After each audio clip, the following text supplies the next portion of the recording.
जय श्री कृष्ण। आप सभी को मकर संक्रांति 2026 की ढेरों शुभकामनाएं। प्रिय दर्शकों, मकर संक्रांति आने को है। आज के इस वीडियो में आप जानेंगे कि मकर संक्रांति पर वो कौन सी 7 वस्तुएं हैं जिन्हें यदि आप दान करते हैं तो अनंत पुण्य की प्राप्ति होती है। ये सौभाग्य की दायक होती है। मकर संक्रांति पर इनका दान महादान कहा जाता है और इनका दान करने से मनुष्य का कल्याण होता है। इन वस्तुओं का दान जब आप मकर संक्रांति के विशेष दिन शुभ मुहूर्त में करते हैं तो इससे उत्तम पुण्यों की प्राप्ति होती है और उन पुण्यों के फल से आपके जीवन के संकटों का नाश होता है, आपके जीवन की परेशानियां दूर होती हैं, धन लक्ष्मी की प्राप्ति होती है, साथ ही आपके सौभाग्य की जागृति होती है, आपका सौभाग्य जागृत होता है। यही कारण है कि पुण्य प्राप्त करने के लिए और पर्व लेने के लिए ही मकर संक्रांति पर ये वस्तुएं विशेष रूप से दान करने के लिए कही गई है।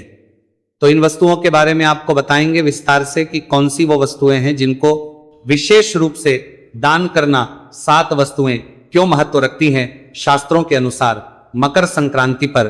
तो जानकारी आरंभ करते हैं। आपसे निवेदन है कि ये वीडियो यदि थोड़ा सा भी उपयोगी लगे तो कृपया एक बार लाइक अवश्य कर दीजिएगा और जितना हो सके शेयर कीजिएगा। बात को अल्पान, क्योंकि ऐसी जानकारियां सभी तक पहुंचनी चाहिए जिससे कि सभी लोग सही जानकारी प्राप्त करके लाभ प्राप्त कर पाएं और अपने पुण्यों को बढ़ा पाएं। और जब आप इस प्रकार की जानकारियां दूसरों तक पहुंचाते हैं तो भगवान नारायण कहते हैं कि उनके निमित्त किए जाने वाले दान पुण्य जितना आपके द्वारा पहुंचाया जाएगा, उस जानकारी को प्रसारित किया जाएगा, उतना पुण्य फल प्राप्त होगा। तो जितना हो सके इसे शेयर कीजिएगा। मकर संक्रांति पर्व फल प्राप्त करने के लिए कमेंट बॉक्स में अवश्य लिखिएगा ओम नमो भगवते वासुदेवाय। और यह दिन सूर्य देव की उपासना का बड़ा दिन है। सूर्य की कृपा यदि प्राप्त करते रहना चाहते हैं कि आपका आभा मंडल बड़ा ही ज्वलंत रहे, अर्थात प्रकाशित रहे, आपके चेहरे पर तेज और आप सदा प्रभुत्व बना के रखें, जहां जाए वहां छा जाए, तो उसके लिए आपको सूर्यदेव की आराधना करनी चाहिए। तो कमेंट बॉक्स में अवश्य न्यूज 18 के कर्मी करने तो सरकार में कर्मी के लिए प्रेवाद कर्मी लिखिएगा। जय सूर्यदेव। आप देख रहे हैं सनातन धर्म का संसार ज्योतिष संस्थान का प्रतिष्ठित यूट्यूब चैनल सनातन धर्म का संसार धार्मिक। हम यहाँ पर सभी व्रत और त्योहारों की सही शास्त्रीय जानकारी प्रदान करते हैं। ज्योतिष शास्त्र और पंचांग के आधार पर आपको बताते हैं कौन सी तिथि कब है, व्रत आदि कब करना है, क्या विधि है, क्या नियम है और क्या गलती आपको नहीं करनी है। यदि आप सभी व्रत और त्योहारों की सही शास्त्रीय जानकारी पाते रहना चाहते हैं तो कृपया चैनल को सब्सक्राइब कीजिए और बेल आइकन को प्रेस कीजिए। आइए प्रिय दर्शकों, अब हम जानकारी आरंभ करते हैं। बात करते हैं वो कौन सी महादान है जो आपको महापुण्य दिलाएंगे, वो कौन सी पुण्यदायी वस्तुएं हैं जो आती बड़ी सस्ती हैं परंतु मकर संक्रांति पर वो महापुण्य प्रदान करती हैं। साथ ही दान कब करना है आदि कैसे रहेगा और कैसे दान किया जाना चाहिए, हाथ कैसे फेरा जाता है या संकल्प आदि कैसे किया जाता है। प्रिय दर्शकों, मकर संक्रांति भारतवर्ष और सनातन धर्म को मानने वालों के लिए सबसे अधिक पुण्यदायी तिथि कही गई है। यह वो दिन होता है जब पूरे भारतवर्ष में यह उत्सव बड़े धूमधाम से मनाया जाता है। इसके नाम अनेक हैं। कुछ लोग इसे मकर संक्रांति कहते हैं। इसका कारण यह मकर संक्रांति कही जाती है क्योंकि इस दिन सूर्यदेव अपना राष्ट्रीय करते हैं और धनु राशि से निकलकर मकर राशि में प्रवेश करते हैं, तो यह मकर की संक्रांति कहलाती है। कुछ लोग इसे उत्तरायण के नाम से जानते हैं। उत्तरायण क्यों? क्योंकि इस दिन सूर्यदेव दक्षिण से उत्तर की ओर चलना आरंभ करते हैं। अभी दक्षिणायण चल रहा है, अर्थात जब सूर्यदेव उत्तर से दक्षिण की ओर गमन करते हैं वह दक्षिणायन के 6 महीने होते हैं। जब दक्षिणायन से उत्तर की ओर गमन करना आरंभ करते हैं तो वो उत्तरायण का समय होता। आज से उत्तर की ओर सूर्यदेव आना आरंभ करेंगे, इसीलिए अब समय परिवर्तन होने लगेगा। दिन धीरे धीरे बड़े होने लगेंगे, रात्रि छोटी होने लगेगी, समय लगता है, लेकिन धीरे धीरे आज ही के दिन से इसमें परिवर्तन आता है क्योंकि सूर्यदेव उत्तर की ओर आते हैं। इसको उत्तरायण के नाम से जाना जाता है। इस दिन को खिचड़ी के नाम से भी जाना जाता है, इसे खिचड़ी कहते हैं। इसी कारण से इस दिन पर खिचड़ी दान करने की बड़ी महिमा है। अन्य प्रदेशों में भी इसे भिन्न भिन्न नामों से जाना जाता है, पर कुल मिला के ये दिन सबसे अधिक महत्वपूर्ण है दान पुण्य के लिए और नियम धारण करने के लिए। इस दिन पर जो दान देते हैं ना, तो कुछ दान ऐसे हैं जो इस दिन के लिए बने हैं और वो इतना पुण्य दे देते हैं आपको कि आपके सभी पापों का नाश हो जाता है। और पुण्य क्यों आवश्यक है? आपके जीवन में यदि आपको धन चाहिए, ऐश्वर्य चाहिए, आप चाहते हैं आपका जीवन उत्तम रहे, आपके जीवन से संकटों का नाश हो, तो आपको पुण्य अर्जित करने पड़ेंगे। जब आपके पुण्य अर्जित होते हैं, पुण्य प्रभाव बढ़ जाता है ना, तो आपका पाप का जो घड़ा है वो कम होने लगता है। उसके परिणाम स्वरूप ही आपका जीवन परिवर्तित होता है। तो प्रिय दर्शकों, ये पुण्य अर्जित करने के लिए सबसे महत्वपूर्ण वस्तु जो बताई गई है ना इस दिन पर दान करने के लिए, वो है खिचड़ी। खिचड़ी का दान करना चाहिए। खिचड़ी का दान जब आप करते हैं तो उसे महापुण्य की प्राप्ति होती है, ये शास्त्र कहते हैं। अब वो प्रश्न ये आएगा कि पंडित जी, खिचड़ी में क्या होना चाहिए, खिचड़ी कितनी होनी चाहिए? तो खिचड़ी जो है ना, उसमें दो वस्तुएं होनी आवश्यक है। एक तो दूसरा मूंग की दाल। मूंग की दाल ही विशेष रूप से इस दान की जो खिचड़ी होती है ना, इसमें कही गई है। और तीसरी जो वस्तु है वो है काले तिल। वो बहुत अधिक ना डाले, क्योंकि काले तिल जो है इसमें खाने में स्वाद खराब करते हैं कई बार। तो काले तिल बहुत थोड़े से डाल दीजिएगा, शगुन के नाम के डाल दीजिएगा, फॉर्मेलिटी के लिए जो डाला जाता है कि हाँ भाई 3 चीजों की खिचड़ी हो गई। अच्छा, जो काले तिल डाल रहे हैं ना, वो एक चीज का ध्यान रखिएगा, जब आप काले तिल लेने जाए तो आप अगर पूजा पाठ की दुकान से काले तिल ले रहे हैं तो उसको बोलिएगा कि खाने के लिए चाहिए। कारण क्या है कि पूजा पाठ में जो काले तिल प्रयोग हो रहे हैं ना, वो काले तिल है ही नहीं, उनको काले रंग से रंग दिया गया है। इसीलिए आप जब उनसे मांगेंगे तो खाने वाले अलग से देंगे, क्योंकि ये जो पूजा में लोग लेके आते हैं, इनको अगर आपने खाने में प्रयोग किया तो ये आपके लिए हानिकारक हो सकता है, इनमें जहर भी हो सकता है, बहुत खराब आ रहे हैं। ये पूजा पाठ की वस्तुओं में जितनी ठगी आजकल जालसाजी चल रही है, नकली आ रही है ना, उतना और कहीं कुछ आ ही नहीं रहा है। आप देखिए, काले जो पूजा पाठ में हमारे पास आते हैं, कई बार कुछ यजमानों को मिल जाते हैं, वो तो ऐसे होते हैं कि जैसे हाथ में लगाओ ना तो पूरा हाथ काला हो जाता है, केवल रंग चढ़ा होता है उनके ऊपर। तो ध्यान से खाने पीने की वस्तु पे ध्यान दीजिएगा और काले तिल खाने वाले ही लाइएगा। और वो खिचड़ी बनाई। खिचड़ी कितनी दान करनी है? खिचड़ी आपको सवाया दान करनी चाहिए। सवाया कितना? आपकी सामर्थ्य के अनुसार सवाया। आप चाहें तो 125 ग्राम कर सकते हैं, आप चाहें तो 1.25 किलो कर सकते हैं, 5.25 कर सकते हैं, जितना भी चाहे कर सकते हैं। उसमें 1.25 अवश्य लगवाइएगा और उसको दान करना है। अब ये वस्तुएं दान कैसे करनी है, ये मैं एक बार आपको अंत में बता दूंगा। एक साथी की आपको कैसे हाथ फेरना है, कैसे संकल्प करना है, ये मैं आपको इकट्ठा ही बता दूंगा। मैं अगली वस्तु की ओर बढ़ता हूं कि अगली दूसरी वस्तु क्या है। प्रिय दर्शकों, दूसरी वस्तु जो है जिसे मकर संक्रांति पर आपको दान करना चाहिए, वो है तिल। और साथ के साथ मैं यहां पर आपको तीसरी वस्तु भी बता दूं तो वो आती है गुड़। तिल संक्रांति के नाम से भी जाना जाता है कुछ प्रदेशों में। इस दिन पर तिल दान करने का बड़ा महत्व है, लेकिन बात आती है कौन से तिल। यहां जो तिल प्रयोग होंगे वो सफेद तिल प्रयोग होंगे। सफेद तिल का दान कहा गया है और साथ में गुड़।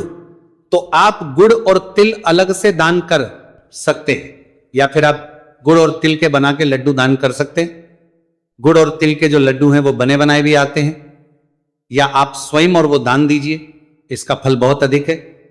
महापुण्य कहा गया है इसका। संक्रांति पर कहते हैं कि जो कोई इस दिन पर तिल और गुड़ दान करता है उसके सभी पापों का नाश होता है और उसके जीवन का उद्धार होता है। इस दान का सीधा संबंध सूर्यदेव से भी है। जब आप ये 2 वस्तुएं दान करते हैं ना, तो उससे आपके सूर्यदेव जो है ना, वो उनका कुंडली में उत्तम होता है। यदि मान लीजिए किसी की कुंडली में सूर्यदेव अनुचित स्थान पर बैठे हैं, हानिकारक स्थान पर हैं, और जब आप ये दान करेंगे तो उससे उनका प्रभाव कम होगा, वो आपको हानि की जगह लाभ देने लगेंगे।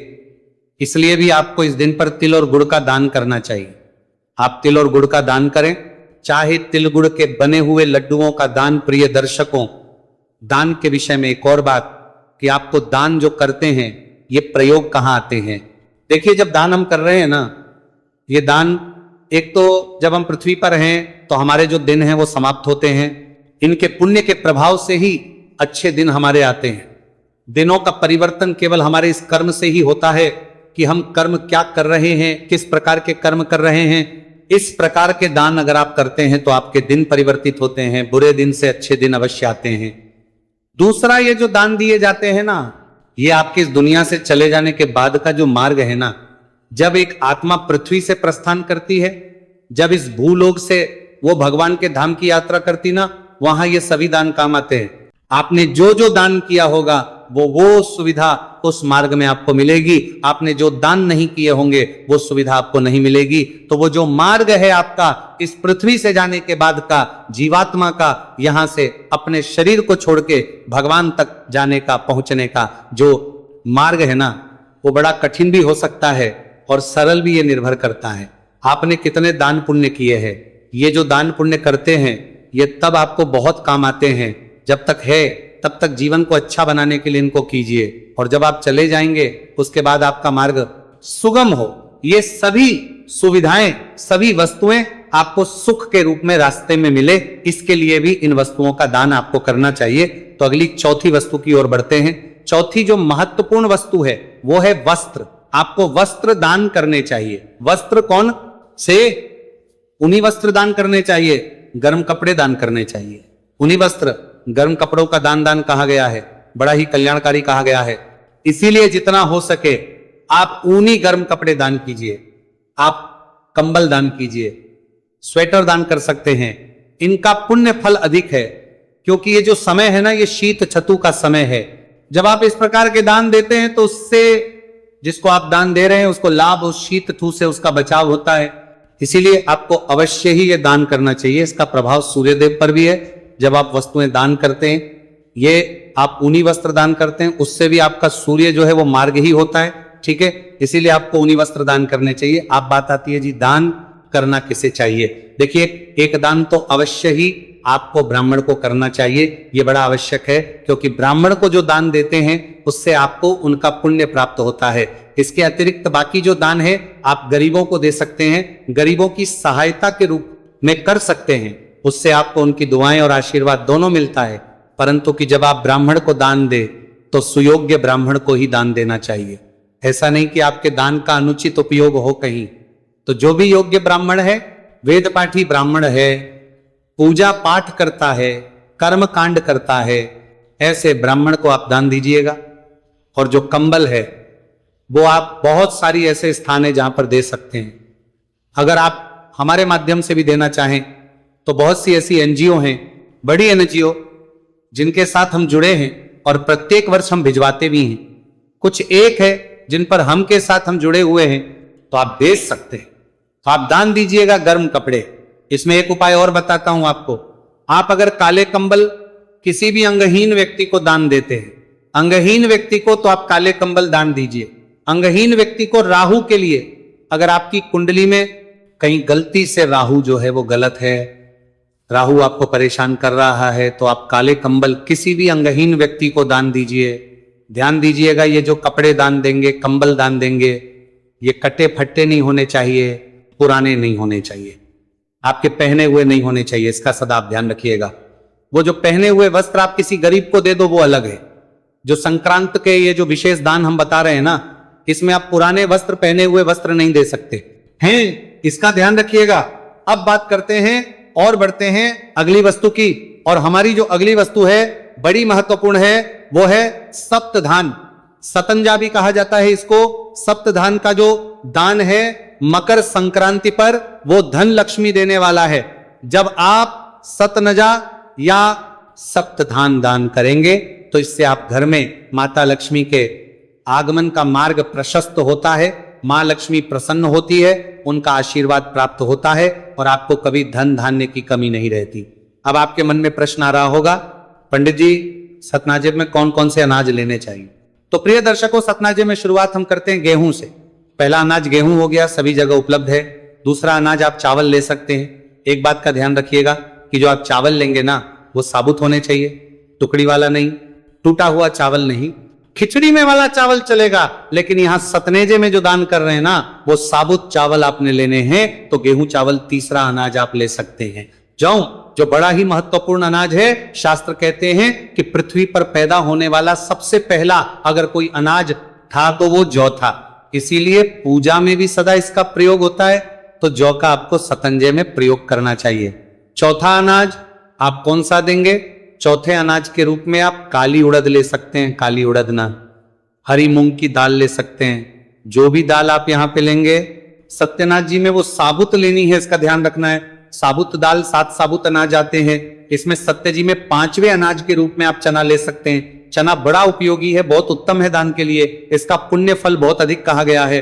छठा अनाज आप सोयाबीन ले सकते हैं, सोयाबीन ना हो तो आप राजमा ले सकते हैं, मटर ले सकते हैं। और बात करते हैं 7वें अनाज की। 7वां अनाज आप बाजरा लीजिएगा। ये जो थत्तू शीत, थत्तू इसमें बाजरे का बड़ा महत्व होता है, तो बाजरे का दान आपको अवश्य ही शतरंजे में करना है, क्योंकि यह शीतऋतु में खाया जाने वाला एकमात्र मोटा अनाज है जो महत्वपूर्ण है। यह गर्मी पैदा करता है, इसीलिए शीत ऋतु में विशेष रूप से खाया जाता है।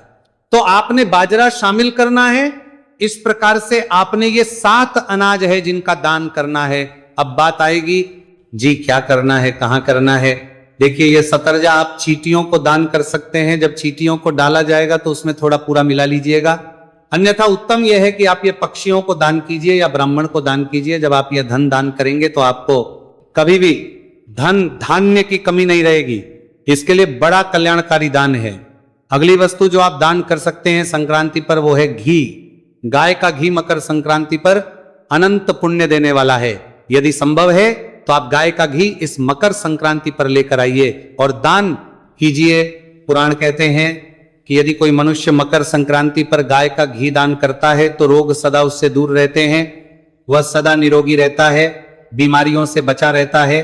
इसीलिए आप इस मकर संक्रांति पर घी का दान कीजिएगा। अब हम बात करते हैं 7वें दान की, जो अंतिम दान भी है। वो दान है नमक। नमक का दान यदि आप मकर संक्रांति पर करते हैं तो इससे बुरी नजरों से आपकी रक्षा होती है। बुरी नजर के साथ साथ ये नेगेटिव एनर्जी से बचाता है। आपकी जो बालाएं हैं वो सारी उतर जाती हैं और ये पुण्य की प्राप्ति कराता है। इसीलिए आपको नमक दान करना चाहिए। नमक का दान जब आप करेंगे तो इससे आपके रोजगार में वृद्धि होगी, कोई बाधा नहीं आएगी। आपके यदि कलह क्लेश है ना तो वह दूर होगा। आपके घर पर यदि किसी की नजर लगी है तो वह उतर जाएगा, कोई दोष है तो वह दूर हो जाएगा। इसीलिए नमक का दान कहा जाता है। तो ये 7 वस्तुएं हैं जो मकर संक्रांति पर आपको अनंत पुण्य महापुण्य दे सकती हैं। अब बात आती है जी इनको दान करना कैसे है। देखिए दान करने के लिए इन सभी वस्तुओं को, जो भी वस्तुएं आप दान कर रहे हैं उसको एक उच्च स्थान पर रखना है। तो एक लोटा लीजिए। पहले लोटे में पहले थोड़ा गंगा जल भरिए। गंगा जल भर के उसमें थोड़ा शुद्ध जल भर लीजिए। फिर जहां पे इन वस्तुओं है ना उस स्थान को शुद्ध करने के लिए वहां गंगा जल की छींटे दे लीजिए। गंगा जल की छींटे देने के बाद जो वस्तुएं आपने दान करनी है ना उन वस्तुओं को वहां पे रखिए। उन सभी वस्तुओं पर आपको दक्षिणा अवश्य रखनी है। दक्षिणा चाहे आप 10 रुपए रखे, 5 रुपए रखे, 11 रुपए रखे, 21 रुपए रखे, 100 रखे, 500 रखे, ये आपकी अपनी सामर्थ्य के अनुसार है। कुछ ना कुछ द्रव्य अवश्य रखना है उस पे। वस्तुएं आप जितनी भी लेना चाहें उतनी ले सकते हैं। जितनी भी आप देना चाहें, कंबल कितने देने हैं, बाकी अन्य वस्तुएं कितनी कितनी, जितनी भी आप देना क्वांटिटी में उतनी ले सकते हैं। मैंने आपको बता दिया है कि किस अनुसार दान किया जाता है। तो उनको रखने के बाद अपने सीधे हाथ में जल लीजिए। 1 रुपए का सिक्का दक्षिणा के रूप में कम से कम रखिए। अक्षत और पुष्प है तो वो भी हाथ में लीजिए और 3 बार बोलिए श्री विष्णु ओम, श्री विष्णु ओम, श्री विष्णु। अपना नाम गोत्र जिस स्थान पर बैठकर संकल्प कर रहे हैं वहां का मकान नंबर, क्षेत्र का नाम, शहर का नाम, पुण्यतिथि और मकर संक्रांति बोलिए। श्री विष्णु और वस्तुएं हैं उनके चारों तरफ इस हाथ को घुमाइए और छोड़ दीजिए। इस प्रकार से संकल्प करके आपने ये वस्तु फिर दान करनी है। पहली वस्तु प्रयास करके ब्राह्मण को दान दीजिएगा। उसके बाद आप बाकी जिस भी किसी को देना चाहें उसे दान दे सकते हैं। योग्य व्यक्ति को दान दें जो इसका उपयोग कर सकें, जिसके लिए ये उपयोगी हो, जिसके लिए काम की हो, उनको ये दान देंगे तो उससे आपको अनंत पुण्य की प्राप्ति होती है। मकर संक्रांति के दान पर इसका एक और जो है साधारण विधि भी है। अगर आप संकल्प ना कर पाए तो केवल आप अपने हाथ में जल लीजिए का ध्यान कीजिए और उस जो वस्तुएं हैं ना उनके चारों तरफ घुमा के हाथ को और वो जल को छोड़ दीजिए। इस प्रकार से इसको कहते हैं। जब आप यह का कार्य कर देंगे उसके बाद फिर आप बाकी कार्य कर सकते हैं। सुबह सुबह आपने मकर संक्रांति का स्नान आदि करने के बाद ये का कार्य करना है और उसके बाद आप बाकी काम कर सकते हैं। देने का काम ये बाद में भी किया जा सकता है। ऐसा नहीं कि इनको बांटने के बाद ही आप अपने बाकी काम करेंगे, बांट आप इनको बाद में भी सकते हैं, पर ये जो का कार्य है ये आप सुबह सुबह कीजिएगा। अब बात करते हैं कि ये कार्य करना कब है। देखिए 7:14 पर इस दिन सूर्योदय हो रहे हैं। कुछ प्रांतों में थोड़ा देर से भी हो सकते हैं, ये दिल्ली के अनुसार समय है। 9 बजे के बाद 9 बजे से 9:07 से और 10:20 तक का समय जो है वो इस दान पुण्य के लिए उत्तम समय है। जो मकर संक्रांति का हम पुण्यकाल की बात करें तो पुण्यकाल जो कहा जाता है ना, मकर संक्रांति का तो मुहूर्त चिंतामणि के अनुसार वो संक्रांति के क्षण से और 16 घंटे लगभग 6 घंटे का होता है। परंतु ये क्योंकि सूर्यास्त के बाद का समय गिना नहीं जाता है, इसीलिए पूरे दिन का समय जो है पुण्यकाल के रूप में होता है। विशेष अति पुण्यकाल का समय जो है वो समय होता है जब सूर्यदेव राशि से निकलकर दूसरी राशि में जाते हैं। तो मकर राशि में जो सूर्यदेव प्रवेश करेंगे वो पुण्यकाल का समय रहेगा 3:07 से और 3:31 तक। ये जानकारी थी उन सभी 7 दानों की जो आपके लिए अनंत लाभदायक हो सकते हैं, महापुण्यकारी हो सकते हैं। इनका लाभ लीजिए। 14 महादान जो मकर संक्रांति के कहे गए हैं उनका भी वीडियो जो है चैनल पर उपलब्ध है, उसका लाभ अवश्य लीजिएगा। कुछ और पूछना चाहें तो कमेंट बॉक्स में लिख के भी पूछ सकते हैं। भगवान कृष्ण सबका कल्याण करें। हरे कृष्ण।